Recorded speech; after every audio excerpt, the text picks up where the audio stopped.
Alright, so UFC Fight Night Dern versus Ribas 2 was last night.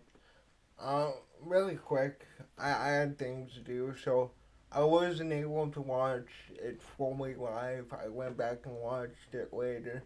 So this isn't going to be the most in depth. I'm kind of just going to briefly go over what I thought about the fights and stuff like that. But yeah, if that interests you, stick around. And without further ado, I won't waste any more of your time. Starting off with Dern versus Ribas. Mackenzie Dern looked really good in this fight, and Amanda Ribas looked really good in this fight. I thought that Amanda Ribas was definitely having more success on the feet. She outstruck, um, no, she had better volume, but I'd say Mackenzie Dern definitely had more significant strikes.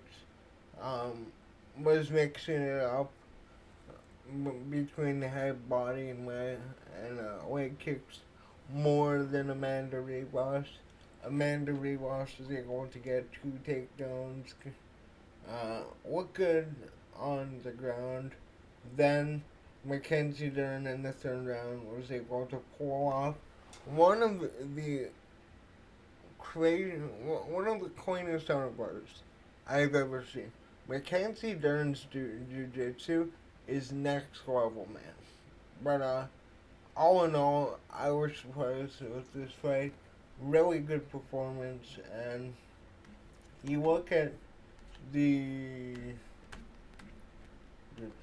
strawweight division. We know Zhang Weili only fights once a year. She's fighting Tatiana Suarez. I I'm picking Suarez to win that fight. Obviously, no, I'm not gonna say obviously, but my opinion, I think Suarez will win that. Zhang Weili beat Yang Jiuan in the last fight. You got Verna Jandiroba at third, Jessica Andrade at fourth, Amanda Lemos at fifth. They got Dern, so maybe you give Dern and Andrade one of these top contenders, make it a title eliminator. The only thing is that if John Weili wins, we're not going to see her fight until 2026. But yeah, all in all, really good fight, really good performances. Moving on to Pons and Evil versus Carlos Neris. This fight was crazy, man. Both of them landed some massive strikes. Um, Colston Harris was able to knock him down. I which round was it? I I can't remember which round. I won't lie. I was drinking a lot last night, but Colston Harris was landing good combos, got a good knockdown. Then it was Ponzinibbio in the third round, got the knockdown, finished it on the ground. Really impressive performance by him. But he is 37, and I was hoping he would hang up the gloves.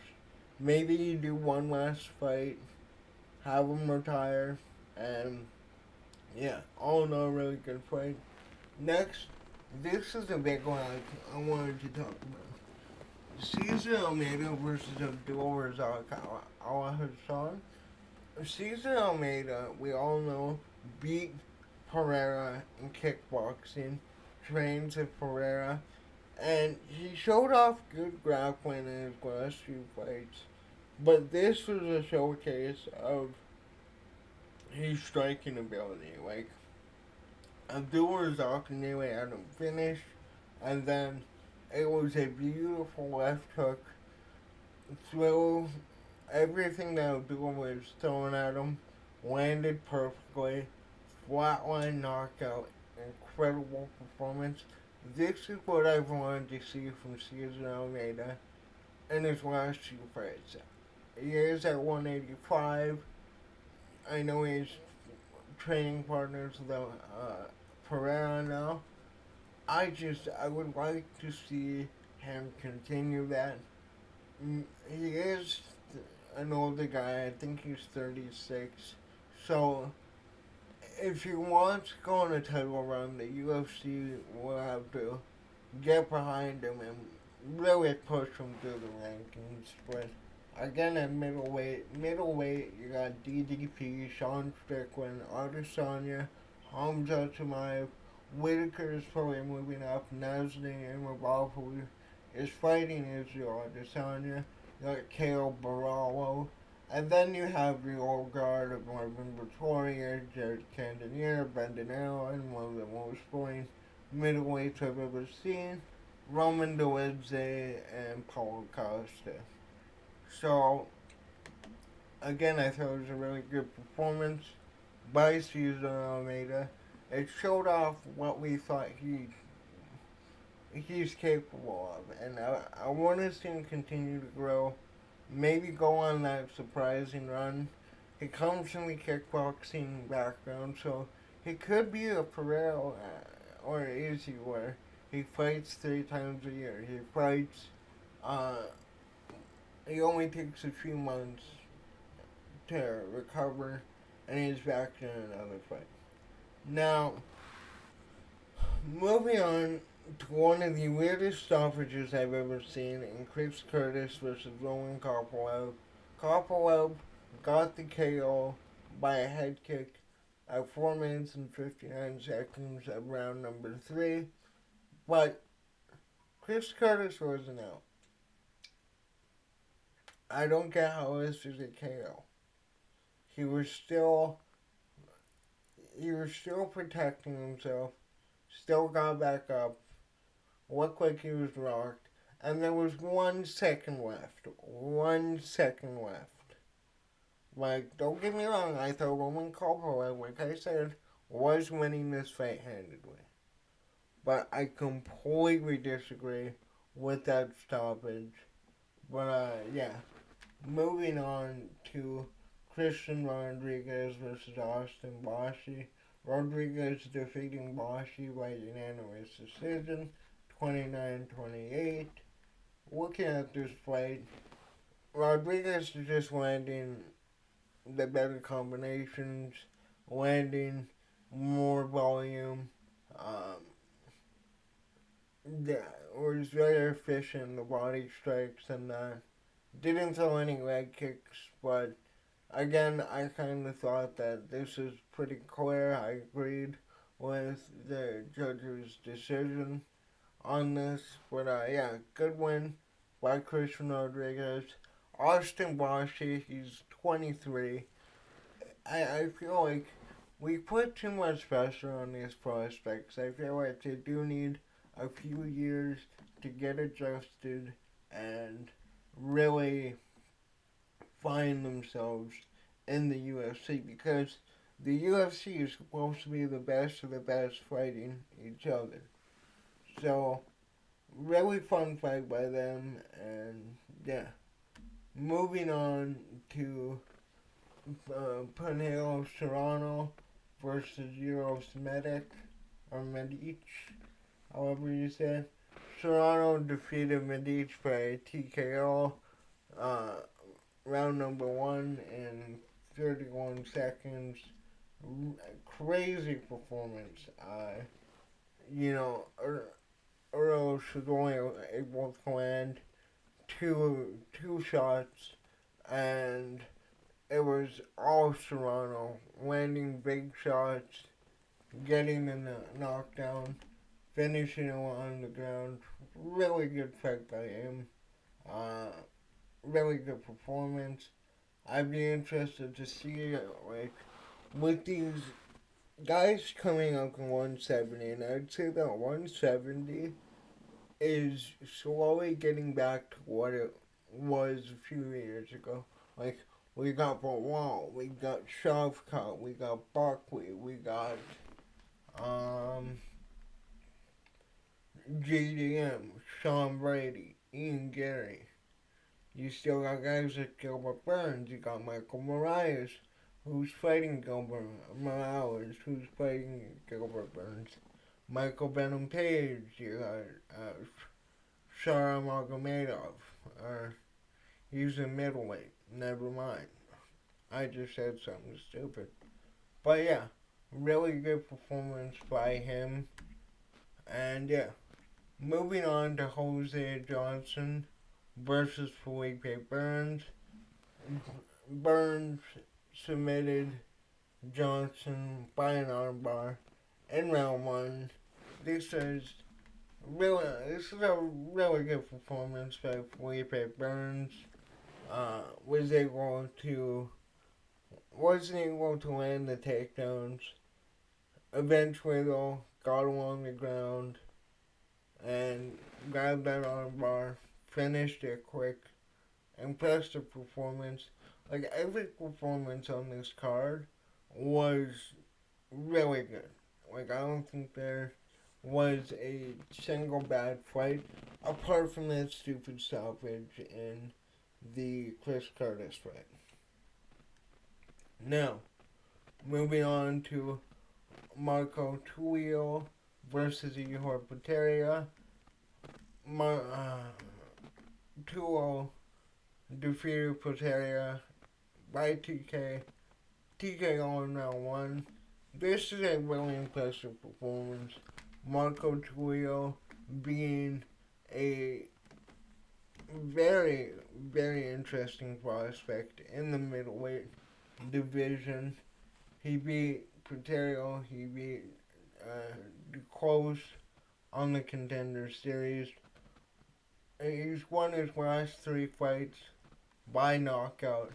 He looks like a beast, and again in that middleweight division, man, it's gonna be murderer's row if it isn't already. Like, when Israel Adesanya was having his reign, I would say that the middleweight division was at its weakest. Um, well, no, I'd say Silver's division was a bit weaker, but it was one of the weakest divisions, not taking anything away from what Izzy did. He did knock out Whitaker, he did knock out Costa, but yeah, I thought that uh,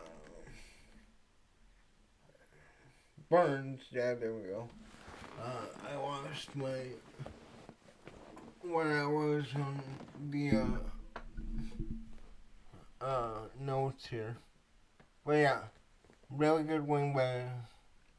Wait, no, we're talking about Tullio. Jeez, man. Yeah, really good win by Tullio. I'd be interested to see what he does in that division.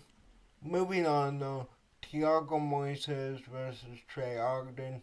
Moises defeated Ogden by unanimous decision. Um, I thought this was a really good fight.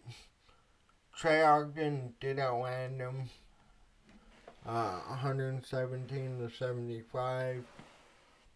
He did land a takedown. I kind of had him winning this fight. I'm not gonna lie. Thiago Moises was landing good shots, but I just felt that Trey Ogden did more in this fight, and I would have given him the win. But Thiago Moises won 29-28 unanimous decision, like I said. Really good fight, though. Moving on to Preston Parsons versus Jacoby Smith. Jacoby Smith was able to get the KO with the left hook. 1:13 into round one. Really good fight on his end. And yeah, like this event was really good. We had a lot of really good performances, I would say. And this is again one of them. Like Jacoby Smith, I am a fan of him. He is undefeated 10-0 in welterweight. I'd be interested to see if he can win a few more fights, how he would fare up against the top 15, top 10, and all that. Moving on to Ernesta Caracati versus Nicole Kaleri, again, I hate these names. This is a split decision, but Ernest Caricati was definitely the more active fighter on the feet, landing 126 strikes to 90 significant, compared to 86 and 67. Uh, Kaleri did land 3 takedowns, got some control time. Didn't really do much with it though. Um, Again, I'm call me whatever. I was on my phone for most of this fight. It was pretty dull, I would say. But you know, Kitty won, and we'll have to see what happens in women's flyweight. Not that I even remember who even is in flyweight. Okay, so you got Valentina Shevchenko, Alexa Grasso, Manon Fiorot, Aaron Blanchfield, Macy Barber, Natalia Silva, Rose Namajunas. Um, I don't know. Don't ask me to matchmake. I don't know anything. In the women's strawweight division. Then moving on to Nerulio Aliyev versus Joe Solecki. This is a really fun fight to open up the card. I really enjoyed this fight.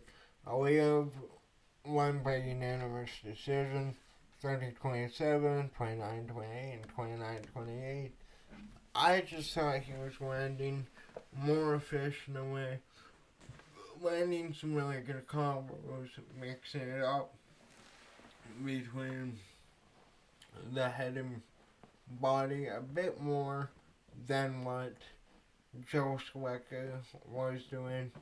Uh, Normally, Aliyev, though, definitely took it over on the ground, landing 2 takedowns, having 8 minutes of control time, landing good shots, transitioning well, compared to Joe Solecki, landing a takedown and getting 36 minutes of control time. I really like this fight. Aliyev, uh, I I picked him to win, and looking at his last few fights, beat Solecki, beat Alves, beat Wick on the Contender Series. He is 10-0, so again, it kind of is a decision merchant, minus the Josh Wick. But I thought he did show an incredible amount of potential in this fight. I'd like to see what he's gonna do moving forward.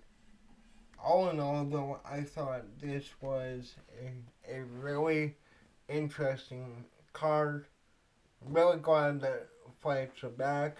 Now we got UFC 311 right around the corner. Really stacked card. We'll have to see what happens, whether it stays in California or not. But yeah, UFC is back, man. Really fun card. I was not expecting it to be as good as it was, but yeah. Let me know in the comments down below. What did you think of this fight card? Give me your opinion on the Roman Copperweight finish. I genuinely want to hear what you guys had to say on that. Other than that, that's all I got. Later.